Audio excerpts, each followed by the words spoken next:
I'm not gonna lie, I'm kind of obsessed with tabs in my bullet journal. I just think they look super cute, and they also offer a convenient way to section parts of your notebook. Today we're gonna look at how to make tabs in your journal and some of the different designs you can use. For the purposes of our tab making today, we'll be using my new R&D Bujo, which is in this A5 Archer and Olive journal. My old R&D Bujo is now full, and I will be putting together a flip-through video of this one, just so we can see how the journal came together.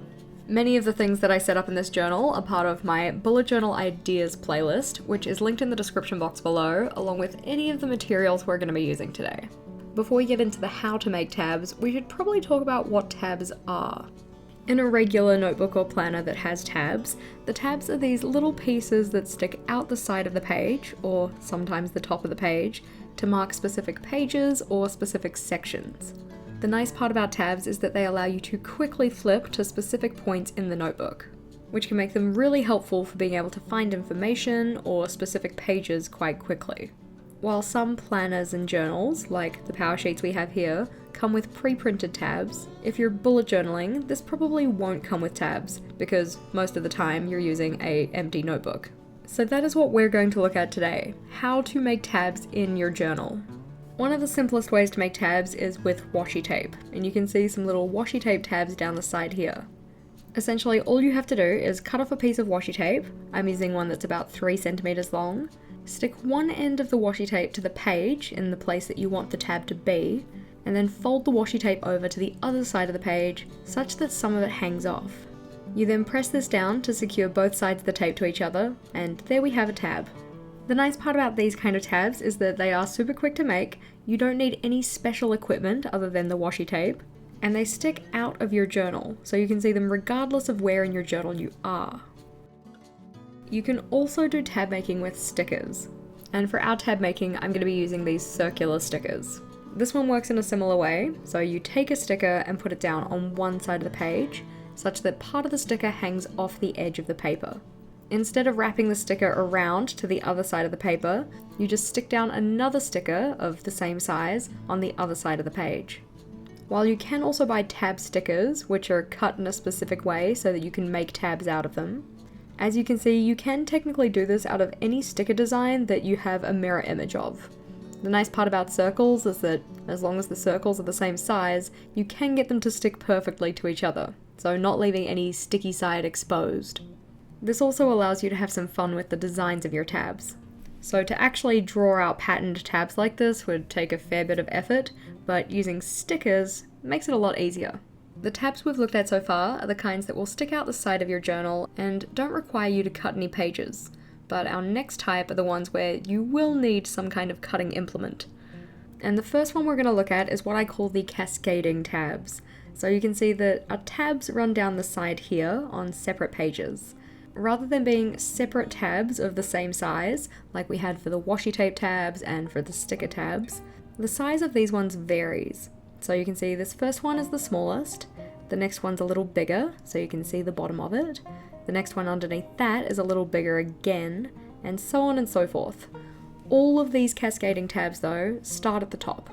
So you can see this one starts at the top here, then this one starts at the top here, the next one starts at the top, so on and so forth. To make these ones though, you can see I have cut away the edge of the page. The next type of tabs we have are another one where you do have to cut your page, but these ones are separate individual tabs. But how do we actually make these tabs? When it comes to cutting tabs in your journal, pre-planning is key. So I'll typically go in with a pencil first, just to make sure that I've planned out where I want my tabs to go, made sure these actually fit with the rest of the layout that I want to use on my page. And once I'm satisfied that they're in the right place and they're actually going to work, then I will take scissors to my page. To start though, we're going to divide this page in half horizontally, so I can show you both the cascading style and the individual tab style.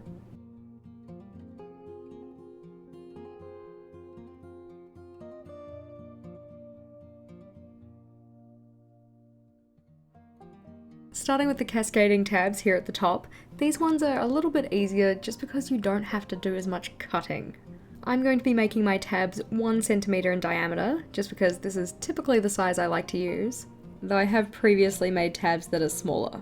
The size you use is really down to personal preference. I just prefer the 1 centimeter diameter, so feel free to experiment and see what you like. For my cascading tabs, I'm going to have them running down the side of the page here. So in this 1 centimeter that runs down the edge of the page.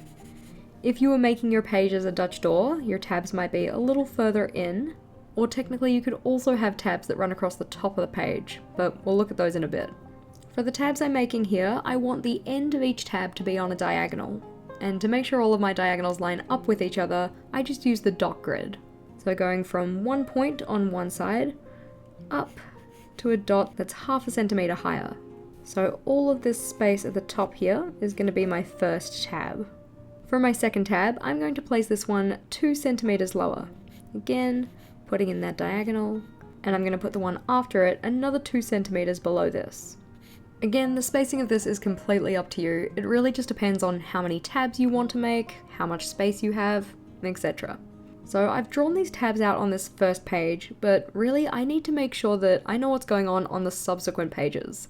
For this one, I'm going to be cutting away all of this area, and just leaving the space at the top, which will be my tab. Which means I need to now go and turn to my subsequent pages and map out where I want the tabs to be on those. So I know I had my cut here for the second page, and my cut here for the third page. If we turn to the next page, we know that the tabs are going to line up on that centimeter column on the outer edge, and they'll also do the same on the next page. We can see that the cut that was going to be made on the second page is 1, 2, 3, 4, 5, 6, 7, 8 boxes down. 1, 2, 3, 4, 5, 6, 7, 8. And on the third page, that one was 8, 9, 10, 11, 12 boxes down.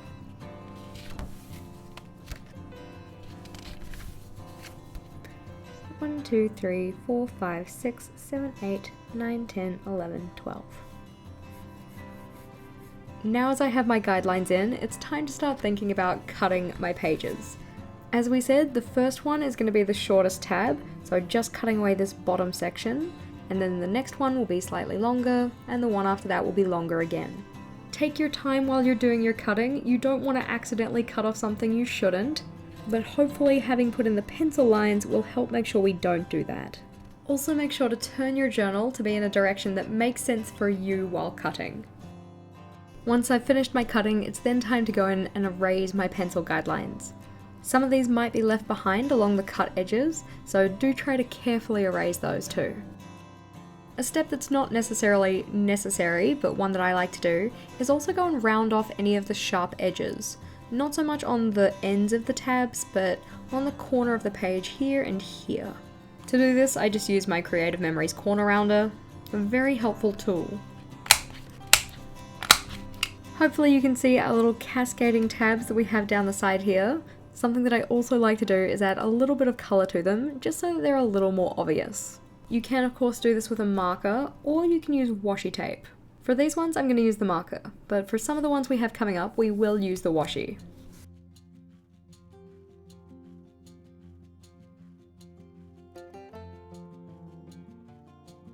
There we go, so we have tab 1, 2, and 3. For the style we're doing at the bottom though, these are the separated individual tabs. Similar amounts of planning are needed for this one, but a little bit more cutting, because you now also have to cut from the top edge as well. For these ones I'm again using those 1 centimeter tabs, but I'm going to be making a diagonal edge at the top and at the bottom. Here you can see I've drawn out what the tabs are going to look like when I'm finished. So tab for the first page, the second and the third. Of course, drawing it on the first page doesn't really help me too much, so I now need to go and map out that second tab and third tab on the subsequent pages. I'll do this in essentially the same way to how I did the cascading tabs, so just counting down how many spaces I need before I get to the tab. Once they're all drawn in though, it's then time to go in with the scissors and cut all the tabs out. Again, while doing this cutting, I made sure to turn my journal so that it was in a direction that I can easily cut from, and then at the end we erase all of those pencil lines. As we did with the cascading tabs, we can also colour them in so they're a little bit more obvious.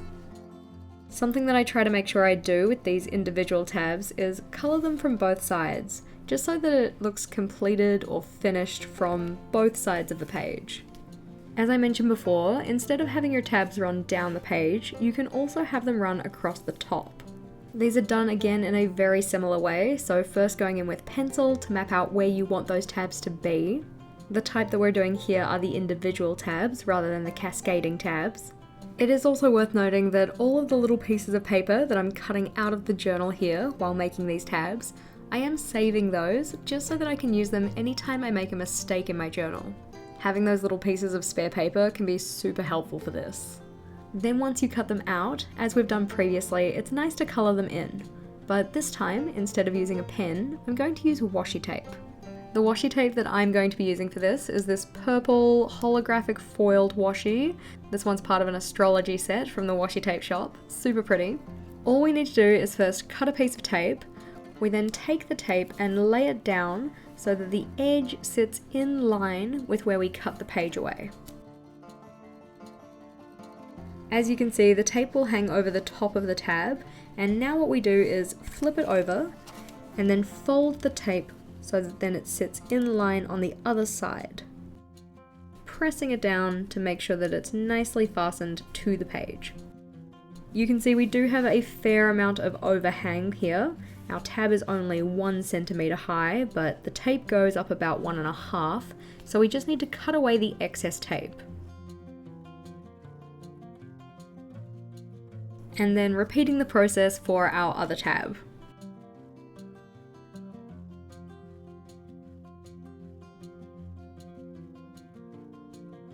So very similar to the ones that we had along the side of the page, but these ones just run along the top. So far the tabs we've looked at have been pretty small and outside of being coloured haven't been a huge decorative element to the spread, but our next idea is certainly intended for decoration.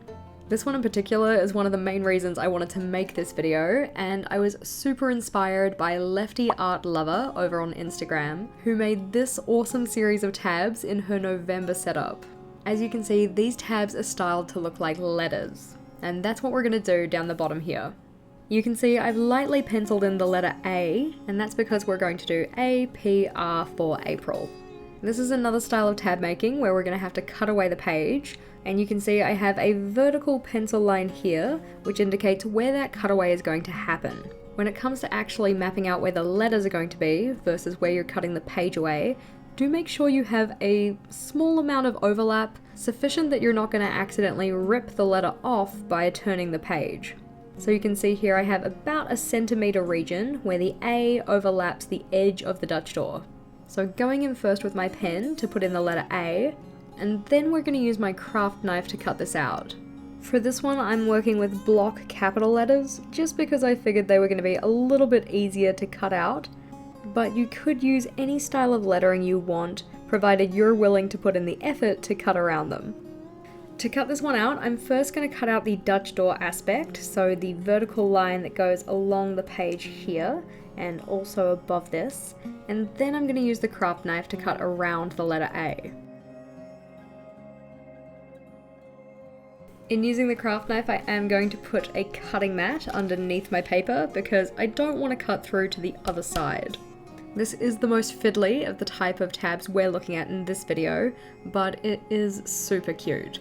Do take your time when using a craft knife. We don't want you to slip and cut something that you shouldn't, including yourself. As you can probably tell, this type of tab does take a little bit more pre-planning, but if you weren't super confident with being able to do the lettering yourself, you could of course use large alphabet stickers, stick them down, and then cut around those instead. So you can see we have our little alphabet tabs down the side here of what could be a monthly setup. So monthly log, habit tracker, mood tracker, notes space, and then maybe a weekly spread. Moving away from tabs for sectioning or tabs for decoration, you can also have tabs for other functions. For instance, the tab we're going to have here is going to be a weekly habit tracker. So you can see here we have an example of a weekly spread. We've got project section, place for tasks, and then days of the week, and our little habit tracker. But this habit tracker is going to turn into a tab, with the idea being that you'd have all of your weeklies on these kind of Dutch door layouts, where the tabs that hang off the side are for those habit trackers.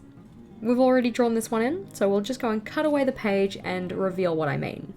This tab style was another one that very much made me want to make this video, and the design of it comes from this picture from Katie Michelle over on Instagram. While we're doing this one as a habit tracker, you could of course use it for any type of tracker.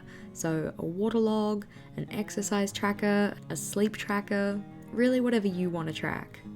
Again, I'll be making sure to save that larger piece of paper that I'm cutting away, but this one is probably more likely to be used for a tip-in. I do have a separate video on tip-ins and how you can use them in your journal, so if you haven't checked that one out, do be sure to. Just like the other videos related to this one, that one can be found linked in the description box below. What I've put on the other side of the habit tracker is a projects list, so a place to write down any of the major tasks that are happening in each week. So flipping back, we have the first habit tracker and its project list. We have the second weekly with its habit tracker and project list. We have the third weekly with its habit tracker and project list. The fourth weekly with its habit tracker and its project list. And then in the back, you could have another weekly, but I've put in a reflection for the month. While I've also written this one as a project list, you could have a little overview of the projects that you completed or something like that. The cool part about a layout like this is that you get the benefit of having your habit tracker on your weekly spread, so having it front and center, meaning you're more likely to fill it in, actually use it, keep track of your habits, but you can also see the entire month as a whole. You can see which of the habits you completed the most, which ones you completed the least. You can also start to get an appreciation of weekly trends. So is it that every Thursday you're getting quite a low completion of your habits, versus every Monday and Tuesday where you're doing a lot better? That kind of stuff. Of course, these are just some of the ideas for how to use tabs in your journal, and I'd be curious to know if you guys use them as well. If you found this video helpful or interesting, I would super love to see you put a purple emoji in the comments below. And if you hadn't already seen it, my video for tip-in ideas for your bullet journal, which is linked on the screen here, is also another interesting one that you might find useful. As always team, thank you for watching, make sure to give this video a big thumbs up, and until next time, bye!